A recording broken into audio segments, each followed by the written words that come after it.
Hey, welcome everybody to episode 42 of Trend Talks Business Security, or BizSec as we affectionately know it. I'm one of your hosts, Jon Clay, VP of Threat Intelligence here at Trend Micro, and joining me again is Greg Young, VP of Cybersecurity at Trend. Greg, it's this week, it's RSA week. I notice you're in your home office and I'm in my home office. So for one of the years that we both didn't get to go to RSA this week, I've got a pretty good excuse. It's my 30th wedding anniversary today, so my wife and I are going to be celebrating that. But so I didn't get to go to RSA. But let's talk a little bit about RSA and what's going on. Yeah, I'm actually there. This is just a phony background. I'm actually on the show floor right now. No. Yeah, you don't have to be at RSA to know what's going on there or what's going to happen. So definitely we have a lot of colleagues on the ground there, and I think we've got some ideas about what the trends are going to be this year. Yeah, I think RSA again, probably this year, AI, right? I mean, if it's not AI, it's probably not RSA. It seems like AI has been the latest thing going on for the most part. But a lot of good discussions. I think we've got a couple of our researchers are going to be delivering some talks. I know one of our AI experts is going to be giving a talk. I think he's on a panel talking about agentic AI and what's going on with that whole area of the compute stack. But yeah, you and I, we've been going to RSA for years and years and years. And so it's always an interesting week. I actually like going to RSA just because it allows me to reconnect with a lot of people I've worked with over the years. Some ex-trenders that, have moved on to other companies, but you end up meeting them and going, see them on the show floor or something. So it's always nice. It's kind of like an old home week, right? Right. How many years have you been at Trend now? Going on 29. So I was married a year before.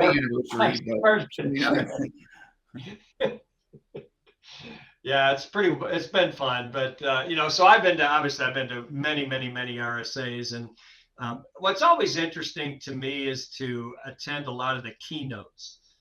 There's some interesting keynotes. Like I know our boss went to one yesterday where the former head of CISA, Jen Easterly, was chatting with Nicole Perroth, who was a former reporter, and they were talking about what's going on, the trends that are going on, and he was sharing. There was a lot of talk about China, which is always interesting, right?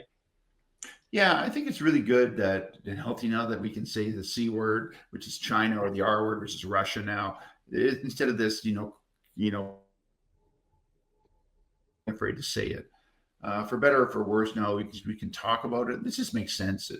It's always seemed so kind of insincere not to be able to discuss, major people who are doing groups that are doing major attacks all the time, or involved in, it's one of our primary concerns now for defense. So yeah, that's healthy. So I think that's probably one of the best things we've seen this week. And I agree with you about RSA. It's about the people.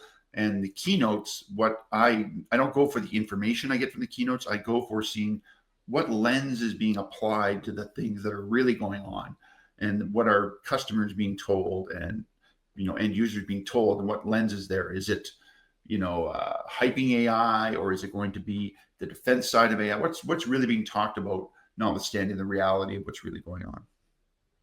Yeah, I agree with you. And I'd actually, like you said, I think it's refreshing that we can actually start talking about the actual adversaries around the world that are targeting the business customers or the consumers out there. And certainly China, Russia, North Korea, Iran, they're all starting to come into play now. And we're definitely seeing additional aggression from those regions. Obviously, the Ukraine-Russia war has brought out a lot of that in terms of what Russia is doing and targeting not only just Ukraine, but also NATO allies and allies of Ukraine. So you're seeing a lot of that. China, obviously, with what's going on with Taiwan and the straits there. It's always interesting. We actually have an intelligence report that gets into a lot of these regions, and it goes into the politics, it goes into the economics of what's going on. So it's actually quite interesting when you start looking through that lens, like you said, and let's see how it works out, and what's actually going to be we're going to have to deal with. Obviously, with China, what was interesting through that talk was the sophistication that China is getting to be now. The Ministry of State obviously is driving a lot of that, and so these groups that work through that organization or support that organization, they've gotten very good, and they're getting very good. We've seen Salt Typhoon is probably a prime example that was able to penetrate a lot of the telcos in the U.S. Very recently. And in fact, they were in their networks for quite some time, and they were able to stay resident for a long time and siphon off a lot of critical data out of those organizations, because they know what they're doing and they know how to do it. Yeah, absolutely. I think the second lens that we're seeing is the autonomous security, which is really a lens being put on things being more automated. Especially use of AI is a great example for defenders. So are we going to have all autonomous security? Nope. But are we going to have increased automation and orchestration? Yeah, it's a good thing, especially for the mundane or tasks that just aren't adding value in security. So, I think, again, the lens of, super autonomous, no, it's not going to happen. But definitely, more automation, especially as we link things together. That's why platforms are so interesting, because you can join things together and make smarter decisions and decisions with more confidence. So you can hand it off to things like orchestration or, automatic remediation. So that's interesting. But the lens of all autonomous, sit back and read comic books all day, not happening. No, and I think there's a lot of people that unfortunately have been led to believe that AI is going to take over their job, right? And they're worried about AI taking their job. Whereas from my perspective, it's mostly going to be AI actually supporting you in your job, not taking over your job. And I think, especially as we're starting to see some of these interesting outcomes from the newer stuff, agentic AI. So you have these AI agents that end up not doing what you've asked them to do, and they're getting things wrong. Hallucinations still are happening quite a bit. So there's a lot of stuff that has to go on and get improved before we can actually see some of that. There will be some jobs, I think, that will get taken over by and mainly through automation, to be honest, because if you're doing repetitive stuff over and over and over, that's a prime example of something that technology can probably take over from you. But hopefully what that allows you to do is move on to a bigger and better job and improve your prospects that way.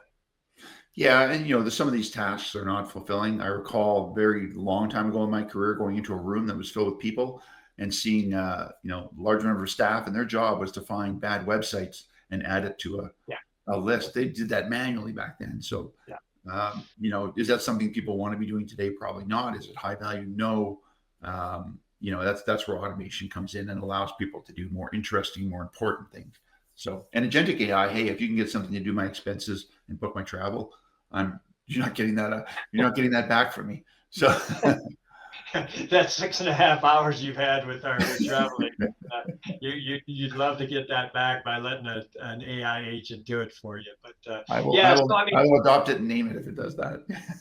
The one thing that's interesting about RSA, and the one thing I'm not a big fan of, is there's so many sessions that are going on at the same time. So it's very difficult to try to get access to exactly what you want and where you want to go, and because you're just inundated with so much content and sessions that you have to try to take advantage of, and you can't because there's only so much time in a day. But obviously they record a lot of these nowadays, and they can, and so you watch the stream of them, which is great, because back in the day we didn't have that, so you actually had to attend the sessions live and stuff. But but yeah, it's such a big event. Now, one of the things a lot of people may not realize is that Trend actually stopped doing a booth on the show floor a number of years ago. We thought we would have better use of our money doing other things at RSA, where we booking one-to-ones with customers or with analysts and so forth. So that's kind of our focus nowadays, instead of getting on that show floor with the 3,500 vendors who are, hawking a product. Yeah, that show floor drove me crazy, especially my previous jobs, like at places like Gardner and that one. I'd go on the floor and just like try to emerge the other side. I don't know how much gets done business wise there. I think not very much. So I support that decision. There's really about 4 RSAs though, right? There's the show floor, there's the sessions, there's the meeting colleagues and friends, and then there's places like the innovation sandbox and Right. the deal making that can happen off on the sides. But yeah, there's not one RSA, so don't have fear of missing out if you're not there every year. I advise CISOs, you don't have to be there every year. Go sample it every few years. Make some connections. Unless you work in an area like if you're in investment banker or something, maybe you're going to go spend your time on the show floor. But yeah, you've got choices now, and if a colleague is going to, like we have some colleagues that are there, that's great. You can get their feedback and go every second year, every fourth year, whatever is best for your cadence. Yeah, I think that's probably a good recommendation there, because obviously things change quickly, but not quickly, right? So 3 years ago everybody was talking AI already. So, but obviously it was more generative AI back then. Now it's agentic AI probably this year. Like you said, I mean, a lot of automation is being proposed. And so forth. So it'll be an interesting one to follow this week, just to see. What also is interesting is to see all the press releases that go on and what people are announcing for the week. And so that's always interesting to watch and see what comes out of that. Yeah, it's interesting too to see where the money's flowing, and what is interesting from acquisition perspective, because often they will structure acquisitions to be announced around RSA week as well, just before typically.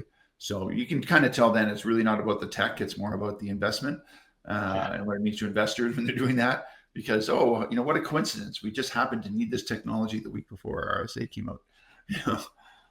Yeah, it's also interesting. I mean, does it give you a good sense of the health of the industry, do you think, in terms of, how many people are showing up to RSA, how many, mergers and acquisitions are announced, things like that? Does that show the health of the industry? To some degree, that's a really good question.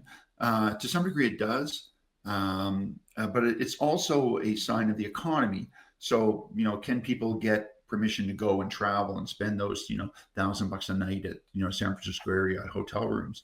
Right. So it's partially what the economy is doing. However, there was indicators that it was staying healthy during the last downturn back to 2008 range, and that when it did kind of go forward. So yeah, it's one indicator. It's not an exact one. It's kind of like a check engine light, I think. But I think that's a really good point. It is a useful metric.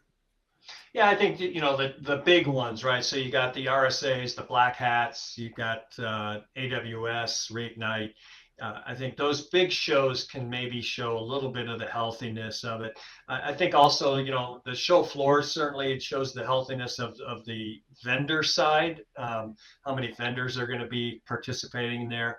But that isn't always an indicator, because like I say, Trend doesn't even have a booth, right? Even though we're one of the biggest cybersecurity vendors in the world. So it's an interesting take on terms of whether it's healthy or not, and what that comes out of that.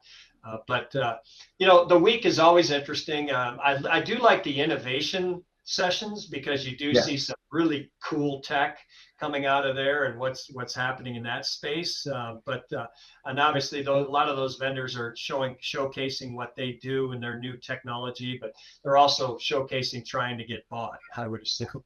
Yeah, and that's part of it as well. It's a lot of is not innovation; it's just how good are they at making pitches for companies that are designed to be bought as well.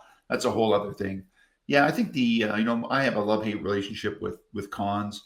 I don't think the value is often there to attend, but not every year certainly. So I think again for senior security people in organizations, it's good to get the information. You don't have to be there to do it, but it's okay to go, every few years kind of thing. And there's a lot of choices too, like you said, Black Hat, RSA, other events. I don't know.